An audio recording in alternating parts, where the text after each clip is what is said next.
guys, welcome to Joppa Joppa family. In this video I'm going to tell you the Rawls law. अब देखो Rawls law को समझने से पहले मेरी एक बात सुनो. आपके पास ना समझ लो एक ना कंटेनर है, ठीक है, एक कंटेनर है, उसके पास एक सॉल्वेंट पड़ा हुआ है और आपके पास दो सॉल्यूट है, ठीक है. अब देखो सॉल्वेंट सॉल्यूट दोनों ये दोनों ना प्रेशर एग्जर्ट कर रहे हैं. अब वो देखो हमने टोटल प्रेशर निकालना है, समझ लो. अब टोटल प्रेशर निकालने के लिए आप क्या करोगे, वही रॉल्स लॉ ने बताया कि जो टोटल प्रेशर होगा वो हम डायरेक्टली प्रोपोर्शनल कर देंगे मोल फ्रैक्शन के, तो हमारे पास टोटल प्रेशर की वैल्यू आ जाएगी, ठीक है. सो देखते हैं क्या लिखा हुआ है. Rawls law states that at a given temperature for a solution of volatile liquids. Rawls law ने बताया कि गिवन टेम्परेचर, आपको कुछ सर्टेन टेम्परेचर दिया हो for a solution of volatile liquid. Volatile liquid कौन से होते हैं, जो वाष्पशील नहीं होते हैं, जो कि वेपर प्रेशर में नहीं जा सकते हैं लिक्विड्स. उनके लिए जो पार्शियल वेपर प्रेशर होता है ईच कंपोनेंट का, जो वेपर प्रेशर होता है कंपोनेंट का सॉल्यूशन में ईच कंपोनेंट का, ठीक है, वो किसके इक्वल होता है, product of vapour pressure of pure component, ठीक है, और उसका मोल फ्रैक्शन. यही बोला हुआ है, ठीक है. अब आपको समझ आ जाएगा नीचे आप अगर पढ़ोगे तो देखो क्या लिखा हुआ है. अब देखो, take solution of two volatile liquids. आप एक सॉल्यूशन ले लो जिसके बीच में क्या है, वोलेटाइल लिक्विड्स है दो, ठीक है, और उनके कंपोनेंट्स मान लो ए और बी, उनको नाम दे दिया हमने ए और बी, और उनके मोल फ्रैक्शन कितने हुए, एक्स ए और एक्स बी, ये हमने सब कंसीडर किया है. अब देखो अगर पी ए पी बी उनका प्रेशर वेपर प्रेशर है, ठीक है, P A P B vapour pressure है कंपोनेंट्स का सॉल्यूशन में, तो रॉल्स लॉ क्या बोलता है, उसने बोला था ना कि ईच कंपोनेंट के लिए आपका जो वेपर प्रेशर होगा, देखो ईच कंपोनेंट मतलब आपने पी ए वाले का निकालना है, मतलब ए कंपोनेंट का जो vapour pressure equals to P not A. P not A मतलब पार्शियल वेपर प्रेशर, ठीक है, ऑफ प्योर कंपोनेंट हो गया, मल्टीप्लाई एक्स ए मतलब उसका मोल फ्रैक्शन. इसमें क्या बताया, पीबी क्या है, vapour pressure of the component B वाले कंपोनेंट का, और बी नॉट ए क्या है, उस कंपोनेंट जो प्योर कंपोनेंट है उसका वेपर प्रेशर, और एक्स बी उसकी क्या है, मोल फ्रैक्शन.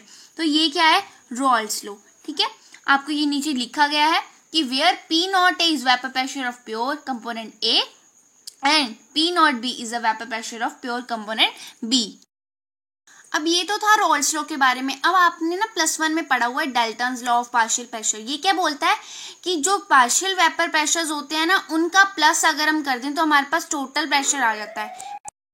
मतलब इसका क्या है, मतलब क्या है इसका कि P is equals to P A plus P B. ये हो गया P टोटल, ये क्या हो गया पार्शियल प्रेशर और पी बी. अब देखो आपने पीछे देखा कि पी ए की वैल्यू क्या थी, P not A x B, और पी बी की वैल्यू क्या थी, पी नॉट बी और एक्स बी. आपने पीछे पढ़ लिया, ये मैंने यहाँ पे लिख दिया प्रीवियस इक्वेशंस, ठीक है. तो आप ना पी ए की वैल्यू यहाँ पे पुट करोगे और पी बी की वैल्यू इसमें पुट करोगे. So P is equals to P not A X A, sorry यहाँ पे एक्स ए आना था, plus P not B x B, ठीक है.